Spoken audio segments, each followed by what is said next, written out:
मुंगेरी लाल पुराने कपड़ों के बदले बर्तन देने का काम किया करता था और एक बस्ती में अपने परिवार के साथ रहता था, जिसमें उसकी पत्नी गीता, उसकी 2 बेटियां इंदु और बिंदु और एक छोटा बेटा आदित्य था।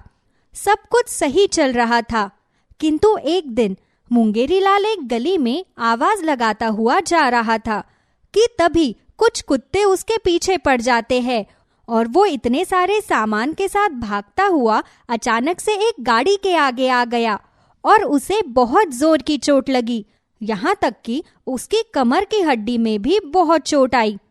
गाड़ी वाला भला मानस था, वो उसे अस्पताल लेकर गया और फिर उसको सामान के साथ उसके घर छोड़ दिया। देखिए, ना गलती इनकी थी ना गलती मेरी थी। ये अचानक से गाड़ी के सामने आ गए और उनके पीछे कुत्ते लगे हुए थे। मैं मानता हूं कि इन्हें बहुत चोट आई है, लेकिन भगवान को शुक्रिया अदा कीजिए कि कुछ महीनों बाद ये बिल्कुल ठीक हो जाएंगे। ये कुछ पैसे इनके इलाज के लिए रख लीजिए। आप इन्हें अस्पताल लेकर गए और इनकी तीमारदारी करवाई, इसके लिए आपका बहुत बहुत शुक्रिया। वो आदमी वहां से चला जाता है, लेकिन मुंगेरी लाल का परिवार इतना अमीर नहीं था। कुछ ही दिन में आर्थिक स्थिति उनके सामने मुंह खोलकर खड़ी हो गई। आप मुझे बताओ, कहाँ से सामान लाना होता है? अब मुझे काम करना ही पड़ेगा, वरना कुछ ही दिन में राशन बिल्कुल खत्म हो जाएगा। तूने कभी घर से बाहर पैर नहीं रखा, तुझे नहीं समझ में आएगा कि बाहर कैसे काम किया जाता है। फिर इतने सारे कपड़ों के वजन के साथ बर्तनों का वजन भी बहुत होता है। तुझसे तो कपड़ों का वजन भी नहीं संभलेगा। अगर यही सोचते रहे तो भूखे मर जाएंगे। कुछ ना कुछ तो करना ही पड़ेगा। इंदु, बिंदु, इधर आओ। तुम्हारे बाबा जो लास्ट टाइम कपड़े लेकर आए थे, उन्हें निकाल कर देखो। उनमें से अच्छे कपड़े कितने हैं, उन्हें अलग अलग कर दो। कम से कम बर्तन वाले के पास जाकर इन कपड़ों को देकर कुछ तो ले ही आऊंगी। इंदु और बिंदु अपने माँ के कहने पर अपने बाबा के लाए हुए सभी कपड़ों को खोलकर देखने लगी। उनमें से अधिकतर गर्म कपड़े थे जो बहुत अच्छी हालत में थे।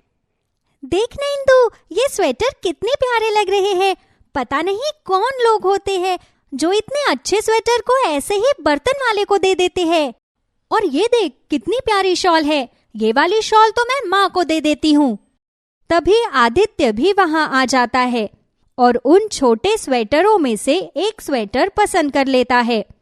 दोनों बहनें तह लगाकर कपड़ों को अलग कर रही थी कि तभी बिंदु इंदु से कहती है, सुन इंदु, मेरे दिमाग में एक बात आई है, लेकिन प्रॉमिस कर तू माँ बाबा से कुछ नहीं कहेगी। पहले बात बता, देख कितने सारे गर्म कपड़े हैं। इन कपड़ों को हम अच्छे से धोकर प्रेस कर कर इन्हें बेच भी तो सकते हैं। तूने देखा है ना बाजार में जो कपड़े लगते हैं, इस तरह हम भी कपड़े बेचे। इंदु 2 मिनट तक सोचती है और उसके बाद वो बाबा के पहले लाए हुए कपड़ों की गठरी भी खोलकर उन्हें देखने लगती है। उनमें से भी बहुत सारे अच्छे गर्म कपड़े निकल आते हैं। ये तो काफी सारे कपड़े हो गए हैं। अगर हम इन कपड़ों को ठीक ठीक रेट पर निकाल दे तो सचमुच में तुम्हारा आइडिया तो कमाल का हो जाएगा। सुनो, ये काम हम दोनों चुपचाप करेंगे, वरना बाबा को बुरा लगेगा कि हम दोनों अपनी पढ़ाई पर ध्यान न देकर इन कामों में लग गए। और वैसे भी हमारा तो सुबह का स्कूल है, बाजार तो शाम को लगता है। ठीक है, लेकिन माँ को तो बताना पड़ेगा। पर पहले हम इन सारे कपड़ों को धोकर अच्छे से तैयार कर लेते हैं, उसके बाद माँ से बात करेंगे। तभी उनका छोटा भाई वहां आता है। दीदी, दीदी, देखो तो ये स्वेटर कैसा लग रहा है मुझ पर। तू तो हमारा राजा भैया है, तेरे ऊपर तो सब कुछ अच्छा लगता है। चल मेरे भाई, अब तू खेलने जा, हमें अभी थोड़ा काम है।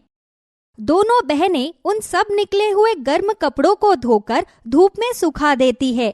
उनकी माँ बाकी के बचे हुए कपड़ों को बर्तन वाले के पास लेकर जाती है, जिससे उसे 100-150 रुपए मिल जाते हैं। पर वो इतने कम पैसों को लेकर सोच में पड़ जाती है कि इन पैसों से क्या खरीदे। और इसी सोच सोच में वो घर आ जाती है तो देखती है कि इंदु और बिंदु ने गर्म कपड़ों को धोकर सुखाकर तह लगा दिए हैं। हे भगवान, तभी मैं कहूँ कि मुझे इतने कम पैसे क्यों मिले कपड़ों के। अच्छे कपड़े तो तुमने यहाँ पर रखे हुए हैं। माँ, इन कपड़ों की तरफ मत देखो, इधर आओ, हम तुमसे एक बात कहना चाहते हैं। फिर दोनों बहनें अपनी माँ से कपड़े बेचने वाली बात करती है। काम तो अच्छा है, लेकिन तुम्हारे बाबा क्या कहेंगे, उन्हें पता चल गया तो? माँ, तुम कुछ भी बहाना लगा दो, लेकिन आज शाम को हम लोग बाजार जाकर इन कपड़ों को बेचना चाहते हैं। ठीक है, कोशिश करने में क्या जाता है। तभी जो अच्छा सा शॉल उन दोनों बहनों ने अपनी माँ के लिए निकाला था वो गीता को दे देती है। गीता वो शॉल को लेकर ओढ़ लेती है और शाम को दोनों बहनें एक चादर और वो सारे कपड़े लेकर बाजार में चली जाती है।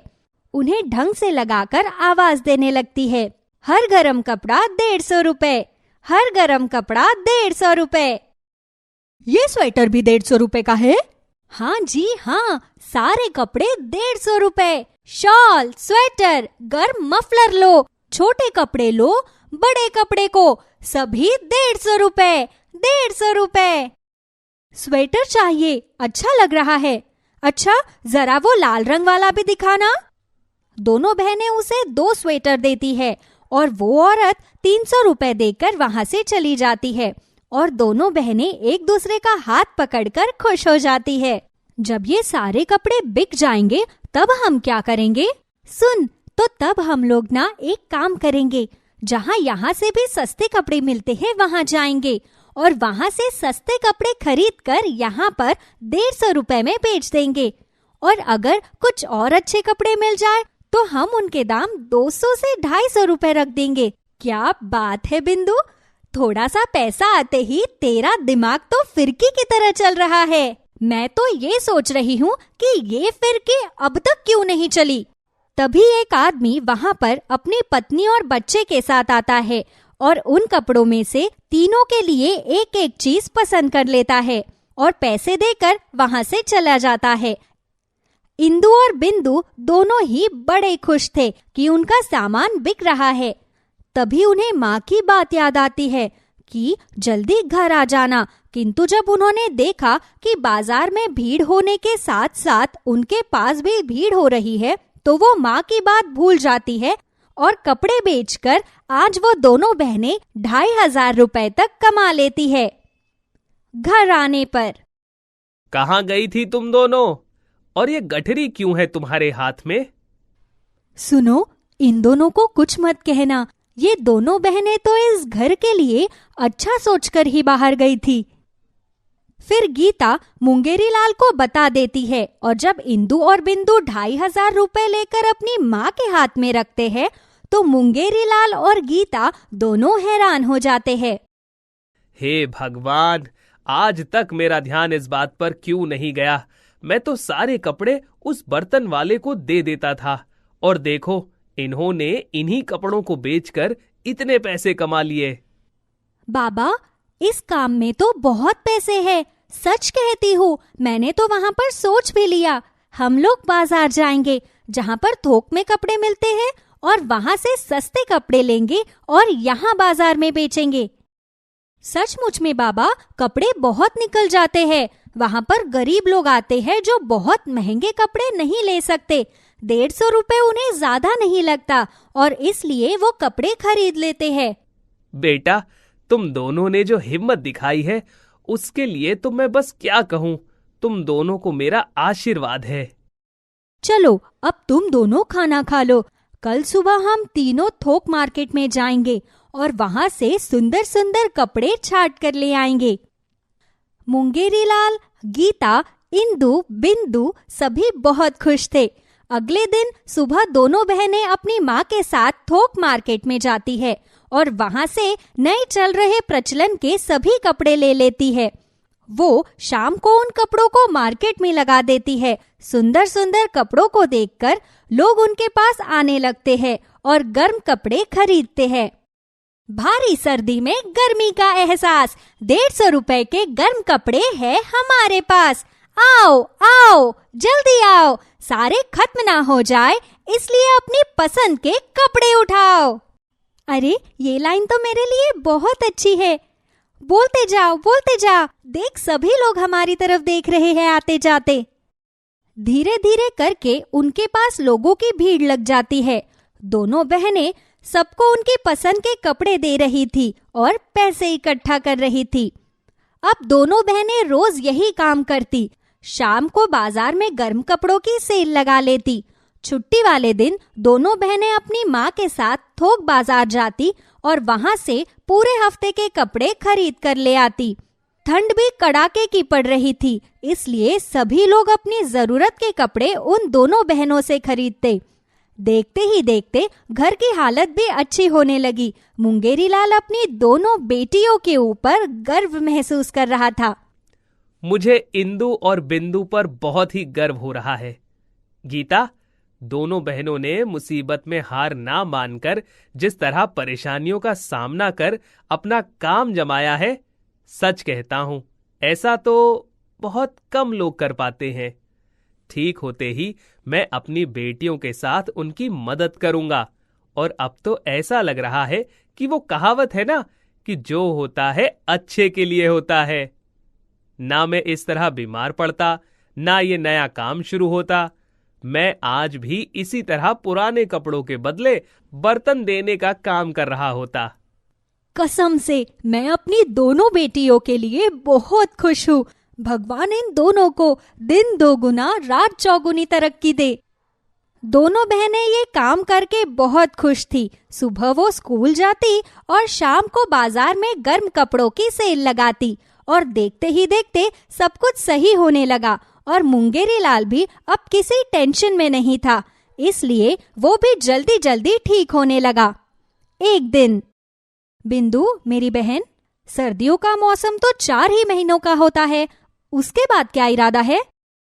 इरादा तो मेरा नेक है। देख, बाबा भी ठीक हो जाएंगे, महीने कितने भी कम के हो, लेकिन मौसम तो बार बार आते ही रहते हैं।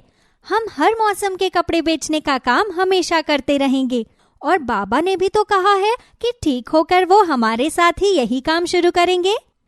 एक बात बोलूं, बहुत अच्छा लगता है आत्मनिर्भर होना, और अपने काम की तो बात ही कुछ और है। उधर मुंगेरी लाल भी ठीक हो जाता है। अब सारा परिवार खुशी खुशी जीवन बिता रहा है और मुंगेरी लाल अपनी बेटियों के साथ बेटियों का शुरू किया हुआ गर्म कपड़ों के व्यापार में उनकी मदद करने लगा। इस तरह शुरू किया हुआ उनके कपड़ों का काम अच्छा चल पड़ता है। रोहन के घर वाले इस रिश्ते के लिए बिल्कुल भी तैयार नहीं थे, लेकिन रोहन ने भी कसम खा ली कि शादी करूंगा तो मंजुलिका से ही करूंगा। रोहन एक ब्राह्मण परिवार से था और मंजुलिका एक बंगाली परिवार से। दोनों एक ही ऑफिस में काम करते थे। देखते ही देखते उन दोनों में प्यार हो जाता है और बात शादी तक आ जाती है। कृष्णा कृष्णा, अब हम लोग एक मांस खाने वाली लड़की के हाथ का खाना खाएंगे। हे भगवान, हमारा तो धर्म भ्रष्ट हो जाएगा। माँ कैसी बातें कर रही हो? मंजुलिका ने कहा है कि वो शादी के बाद नॉनवेज खाना नहीं बनाएगी और अगर उसे खाना होगा तो वो बाहर खा लेगी। इतनी दूर दूर से रिश्ते आ रहे थे तेरे लिए, तुझे पसंद भी आई तो बंगाली। तभी रोहन के पिताजी घर आते हैं और उन दोनों की बात सुनने के बाद अपनी पत्नी से कहते हैं, हमारा तुम्हारा जमाना खत्म हो चुका है रोहन की माँ। मुझे तो समझ में नहीं आ रहा कि तुम इतना हो हल्ला क्यों मचा रही हो। सारी जिंदगी रोहन और उसके साथ रहना है, हम दोनों का क्या है? कुछ साल जिंदगी के बिताकर हम लोगों को जाना है, क्यों बच्चों की खुशियों में आग लगा रही हो? हाँ हाँ, इस घर में सब करो अपनी मन मर्जी, लेकिन मैं कह देती हूँ, अगर वो बंगाली यहाँ आई तो उसे मेरे तौर तरीकों से रहना होगा। मांस मछली को वो हाथ भी नहीं लगाएगी। आखिर बहुत मुसीबतों के बाद रोहन और मंजुलिका की शादी हो जाती है। मंजुलिका, अब तुम्हें हमारे धर्म के मुताबिक सब कार्य करने ही पड़ेंगे, लेकिन तुम पहले नहा धोकर हाथ कम से कम साबुन से 5 बारी धोना, तभी रसोई पकाना। और हाँ, पहला खाना हमारे देवी देवताओं के लिए निकलेगा और घर में मेहमान भी आएंगे। ठीक है माँ जी, मैं सारा खाना बना लूंगी। बना तो लोगी, वो तो मुझे भी पता है, लेकिन ये बात याद रखना, नहा धोकर 5 बारी साबुन से हाथ धोने के बाद ही खाना बनाना। इतनी बारी हाथ धोना है? मैं अछूत नहीं हूं, बस बंगाली हूं। जितना कहा है उतना सुनो। मेहमान आने वाले होंगे, उनके आने से पहले खाना बना लो और रोहन के आते ही तुम लोग देवी देवताओं को भोग लगा देना। सभी रिश्तेदार इकट्ठा हुए थे। पूजा पाठ चल रहा था। मंजुली का एक थाली में सारा खाना बनाकर ले आती है। तभी रोहन की बुआ बोलती है, भाभी आप तो बंगाली बहू ले आई हो, ये लोग तो मांस मच्छी खाते हैं। आपने इसको बता दिया है ना कि हम लोग तो प्याज लहसुन तक नहीं खाते हैं? हाँ हाँ, बता तो दिया, बाकी भगवान जाने कितनी सफाई से काम करेगी। रोहन और मंजुलिका मिलकर अपने कुल देवी देवताओं की पूजा करने के बाद रात को छत पर खड़े होकर बात कर रहे थे। क्या मुझे हर समय जब भी खाना बनाना होगा नहाकर बनाना होगा? मैं मांस मछली तो खा ही नहीं रही हूं, फिर भी ऐसे कैसे रोहन? तुमने अपनी माँ से कुछ नहीं कहा? मेरी माँ थोड़े पुराने जमाने की है, लेकिन उनका मन बहुत अच्छा है। थोड़े दिनों में उन्हें तुम्हारी आदत हो जाएगी। मंजुलिका और रोहन की माँ एक दूसरे से थोड़ा खिंची खिंची रहती थी, लेकिन फिर भी मंजुलिका पूरी कोशिश करती थी कि वो रोहन की माँ को खुश रख सके। एक दिन की बात है, रोहन की माँ बगीचे में घूम रही थी कि तभी उनका पैर फिसला और वो धड़ाम से गिर पड़ी, जिससे उनकी रीढ़ की हड्डी में चोट आ गई और उन्हें बेड रेस्ट के लिए बोल दिया गया। मंजुलिका के माता पिता उनका पता लेने के लिए घर आए। आपने केमना अच्छे ना? ये सुनने के बाद रोहन की माँ मंजुलिका की तरफ देखती है। मंजुलिका उनसे कहती है, माँ जी, मेरी मम्मी पूछ रही हैं अब आप कैसी हो? कहाँ अच्छी हूँ, कमर टूट गई है। तब मंजुलिका की माँ उनसे कहती है, हमारे यहाँ एक बहुत अच्छा मछली का तेल होता है, उसमें एक दवाई मिलाकर देती हूँ। आप उसकी मालिश अपनी कमर पर करवाओगी तो 15 दिन में आपका सारा दर्द खत्म हो जाएगा और आप चलने फिरने भी लगोगी। कृष्णा कृष्णा, हे भगवान, मछली का तेल!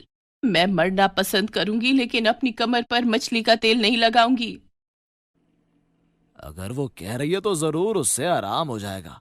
तुम्हें पीना थोड़ा ही है, कमर पर मालिश करवानी है, वो तो मंजुलिका ही कर देगी। नहीं नहीं, मछली का तेल बिल्कुल भी नहीं, मेरे घर के अंदर भी नहीं आना चाहिए। राम राम राम, मेरा धर्म भ्रष्ट हो जाएगा। मंजुलिका के माता पिता उनको इतना तेज चिल्लाते हुए देखकर हैरान हो जाते हैं। फिर वो चाय पीकर वहां से चले जाते हैं। रात को रोहन अपनी माँ से कहता है, माँ, मंजुलिका तेल लगा देगी तुम्हारी कमर पर। तुम खुद ही सोचो, डॉक्टर तो दवाइयों पर दवाइयां दे रहे हैं, लेकिन फिर भी आराम नहीं हो रहा। एक बार ट्राई करने में क्या जाता है। मर जाऊंगी लेकिन घर में मछली का तेल नहीं लाने दूंगी। सब समझाकर हार चुके थे लेकिन वो मानने के लिए तैयार नहीं थी। तभी रोहन के मामा अपनी बेटी की शादी का कार्ड लेकर पहुंच जाते हैं। अरे बहन, आजकल इन सब बातों को कौन मानता है। अब देखो ना, मेरी बेटी जिससे शादी कर रही है वो भी साउथ इंडियन है।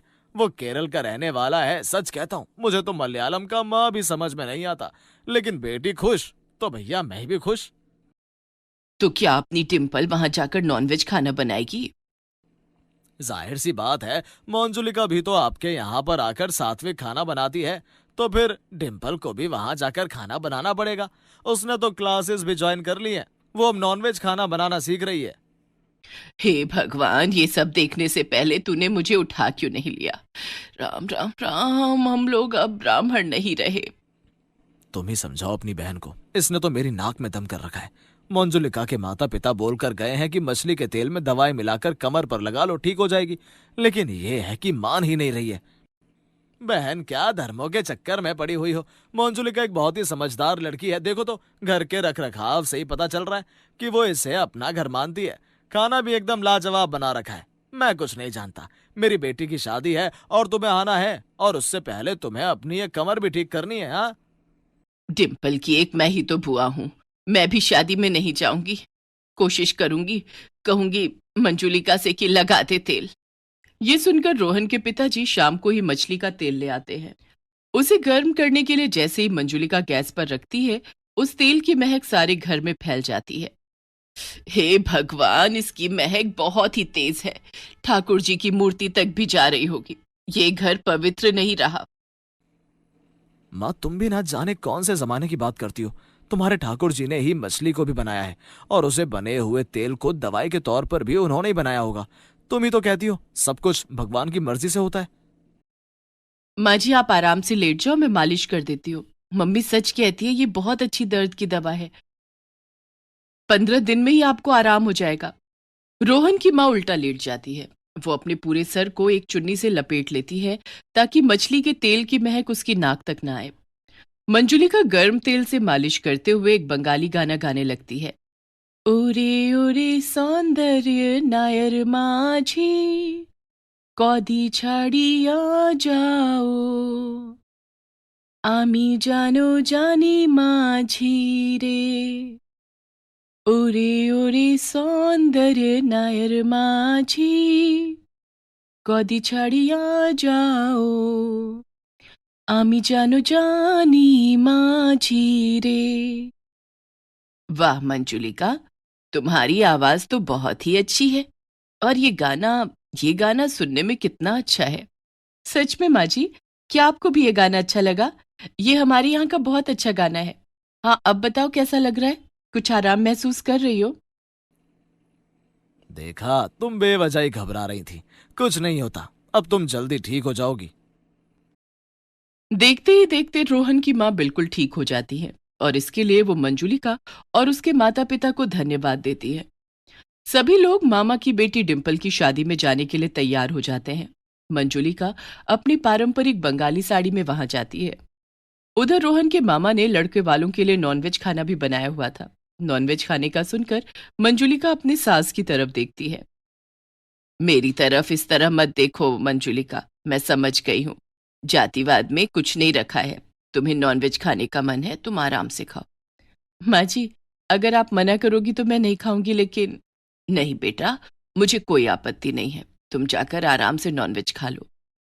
ये सुनकर मंजुलिका खुश हो जाती है और जाकर अपनी सास के गले लग जाती है। रोहन और रोहन के पिताजी ये देखकर हैरान हो जाते हैं। तुमने बहुत अच्छा किया रोहन की माँ। मंजुलिका एक बहुत ही अच्छी लड़की है, घर परिवार को चलाने वाली। अगर वो नॉनवेज खा लेती है, इससे उसके संस्कार कम नहीं हो जाते। वो कहावत सुनी है ना बहन जी, कि जो होता है अच्छे के लिए होता है। उस दिन मेरी कमर में चोट लगी, आप दवाई बताकर गई और मैंने मंजुलिका से जब वो दवाई अपनी कमर पर लगवाई तो मुझे आराम हुआ। तुम्हें पता है, मैंने आस पड़ोस के मोहल्ले वालों को भी वही दवाई बताई और सब आपकी बेटी को कितनी दुआएं देते हैं। हमने रोहन को पहले दिन से ही अपना बेटा मान लिया था। आपने भी मंजुलिका को अपनी बेटी बना लिया। भला इससे अच्छी और क्या बात हो सकती है? जाति धर्म सब बाद में है, सबसे पहले इंसानियत है। दोनों परिवार खुशी खुशी एक दूसरे के यहाँ आते जाते। जिसका जो दिल आता है वो वही चीज बनाकर खाता, पर किसी भी चीज पर रोक टोक नहीं थी। अब सभी लोग मिलजुल कर खुशी खुशी रहने लगते हैं और कुछ दिन बाद उनके यहाँ एक बेटा होता है।